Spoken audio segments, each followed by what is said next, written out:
Vivo com a gente também agora a presença da vereadora Andressa Malman do PDT, falou da construção das casinhas comunitárias doada por diversas empresas, né?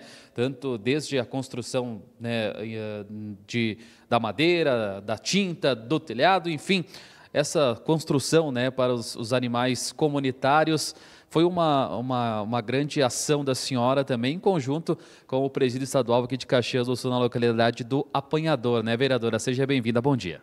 Bom dia a todos que nos assistem. É isso, Marcelo. Eu acho que, como eu falei em grande expediente, hoje o canil municipal ele já abarca, né, uma média de 400 animais.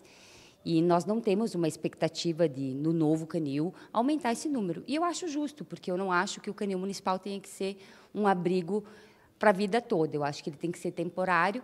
E como a nossa cidade tem muitos animais abandonados, porque a gente ainda precisa efetivar muitas castrações, né? Mas, enquanto isso, com certeza, as casinhas comunitárias são uma novidade muito importante na causa animal, que vão trazer benefícios a toda a cidade e também aos apenados.